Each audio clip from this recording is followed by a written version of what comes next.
Bihar study hub में आप सभी का स्वागत है। आज के इस वीडियो में लेकर आए हैं डीएलएड एंट्रेंस एग्ज़ाम के 20 में 20 VVI साइंस के क्वेश्चन जो आपके सरकारी कॉलेज दिला सकता है।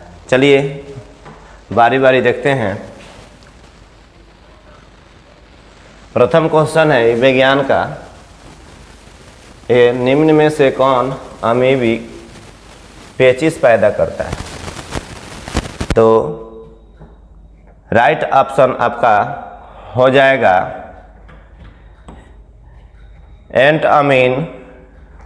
राइट ऑप्शन आपका बी होगा एंट अमीबा हिस्टोलिटिका। राइट ऑप्शन आपका बी होगा एंट अमीबा हिस्टोलिटिका। अगला क्वेश्चन जो है, अगला क्वेश्चन है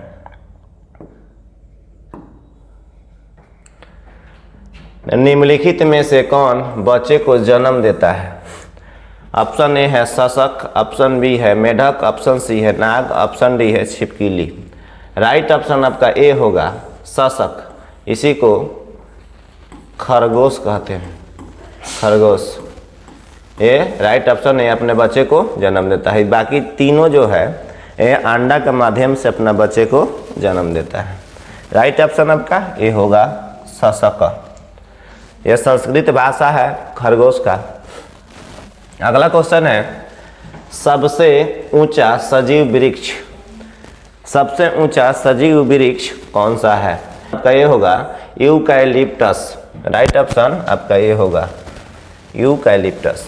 अगला क्वेश्चन इंसुलिन उत्पादन की कमी से निम्न रोग हो जाता है। तो इंसुलिन के उत्पादन के कमी से आपका मधुमेह रोग हो जाता है। ऑप्शन बी क्या है? मधुमेह। राइट ऑप्शन आपका बी होगा मधुमेह। यह इंसुलिन के कमी से मधुमेह बीमारी हो जाता है। अगला क्वेश्चन जो है निम्न में से कौन सा प्राणी अब भारत में विलुप्त हो चुका है? तो निम्न में से कौन सा प्राणी अब भारत में विलुप्त हो चुका है? तो राइट ऑप्शन आपका ए होगा चीता। 1952 में भारत में 1952 ईस्वी में सरकार के अधिनियम द्वारा 1952 में सरकार के अधिनियम द्वारा चीता को विलुप्त घोषित कर दिया गया 1952 में। अगला है आपका क्वेश्चन मनुष्य की त्वचा सूर्य के प्रकाश में निम्न में से कौन सा विटामिन बनाती है? तो क्या है? सूर्य के प्रकाश में क्या पाया जाता है? Vitamin D. तो राइट ऑप्शन आपका हो जाएगा vitamin D. Right option D, vitamin D. अगला क्वेश्चन है एक अणु में 9 इलेक्ट्रॉन और 10 न्यूट्रॉन है तो उनकी द्रव्यमान संख्या क्या होगा? तो क्या हो जाएगा? द्रव्यमान संख्या पूछ रहा है। द्रव्यमान संख्या बराबर इलेक्ट्रॉन संख्या, इलेक्ट्रॉन के संख्या प्लस न्यूट्रॉन का संख्या। तो इलेक्ट्रॉन कितना है आपका? 9 और न्यूट्रॉन क्या है? 10। इसको ऐड करेंगे 9 10 19। द्रव्यमान संख्या 19। राइट ऑप्शन आपका सी होगा 19। अगला क्वेश्चन जो है जब एक लाल फूल को हरे कांच में देखा जाए तो वह प्रतीत होगा। यानी लाल फूल है, फूल के कलर क्या है? लाल है। उसको देखना है हरे शीशा में रख कर तो वो काला प्रतीत होगा, क्योंकि शीशा जो है हरा है और फूल जो है लाल है। तो लाल दिखेगा नहीं और लाल को प्रकीर्णित कर देगा, उसमें अवशोषण के कारण यह काला दिखाई देगा। राइट ऑप्शन आपका डी होगा काला। अगला क्वेश्चन है आपका, अगला क्वेश्चन है काला विवर, यानी इसी को ब्लैक होल कहा जाता है। नाम इसलिए दिया गया है कि क्योंकि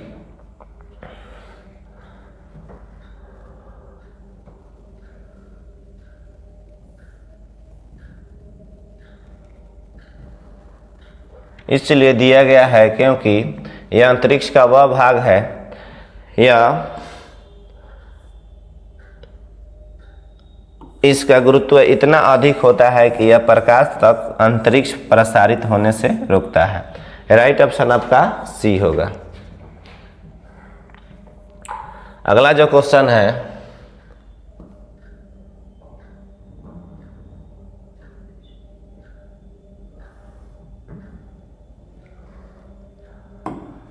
अगला क्वेश्चन है, एक अणु पर उच्च ऊर्जा विकिरण पड़ने से एक या अधिक इलेक्ट्रॉनों के अपचयन के कहते हैं। तो राइट ऑप्शन आपका हो जाएगा आयनीकरण। राइट ऑप्शन आपका बी होगा आयनीकरण। अगला क्वेश्चन है, यदि वायुमंडल ना होता तो वायुमंडल ना होता तो धरती के सतह पर दिन का औसत तापमान क्या होता है। तो वायुमंडल नहीं होता तो उसका औसत तापमान अधिक हो जाता है। राइट ऑप्शन आपका बी है। अगला क्वेश्चन है, निम्न प्रकार की विकिरण से अधिक तरंगदैर्घ्य का चयन करता है। तो अधिक तरंगदैर्घ्य क्या होता है आपका लाल प्रकाश, ये अधिक तरंगदैर्घ्य होता है। इसका क्रम अनुसार देखा जाए तो बैजानीय पिनाला, बैजानीय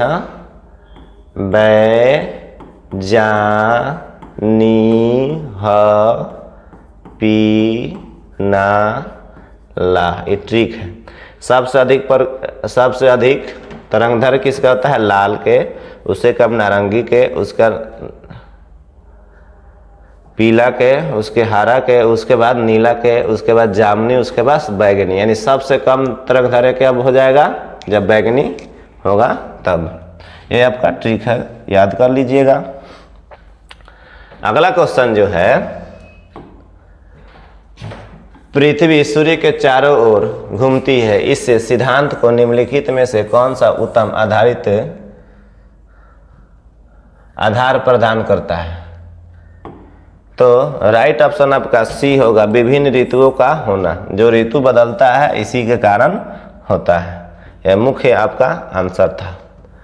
अगला क्वेश्चन है 84, 12 मीटर लंबा 12 किलोग्राम भार वाले एक समान छड़ को इसके केंद्र के धुराग्रस्त किया गया है। सिरे से 3 मीटर के दूरी पर 10 किलोग्राम का भार डाला गया है। संतुलित बनाए रखने हेतु सिरे का कितना भार डालना चाहिए। देखिए ये है और ये बी है।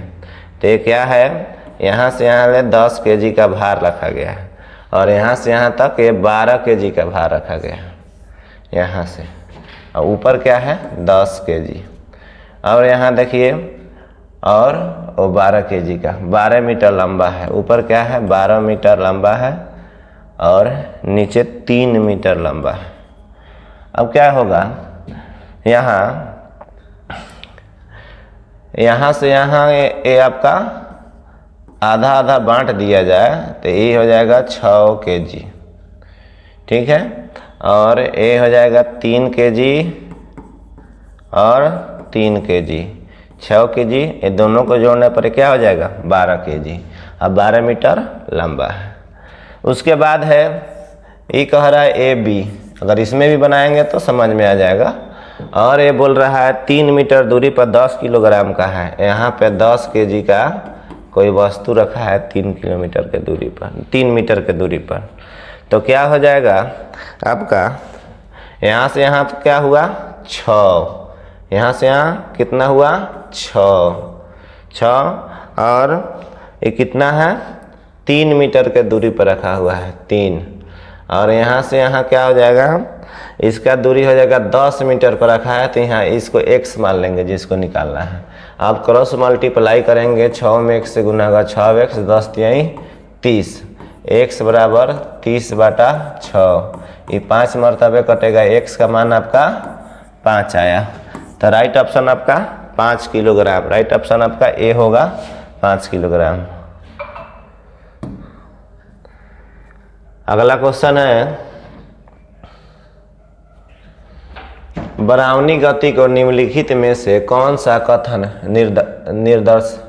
निर्दर्शन करता है। तो बराउनी गति, तो राइट ऑप्शन आपका राइट ऑप्शन सी होगा, द्रव में सूक्ष्म कणों का यादृक्ष का की जाती है। अगला क्वेश्चन जो है, बीटा किरण वास्तव में क्या है। तो बीटा किरण वास्तव में एक रेडियोधर्मी न्यूक्लियस द्वारा उत्सर्जित इलेक्ट्रॉन है। अगला क्वेश्चन जो है, एक घर में लगे 2 बल्ब में से एक घर में कितने बल्ब लगा है? 2 बल्ब लगा है, एक दूसरे से तेज रोशनी देता है, दोनों में से किसका प्रतिरोध अधिक होगा? तो जो ज़्यादा तेज रोशनी दे रहा है, जो चमकीला बल्ब है, उसमें अधिक प्रतिरोध होगा। चलिए अगला क्वेश्चन जो है उसको देखते हैं। एक ऊंची क्षमता वाली बिजली की तार पर एक पक्षी बैठी है, तो उसका प्रभाव क्या पड़ेगा? वह तुरंत मर जाएगी। बात गलत है। बिजली के तार पर पक्षी बैठती है तो मरती नहीं है। क्यों नहीं मरती है, उसके बारे में थोड़ा चर्चा किया जाए।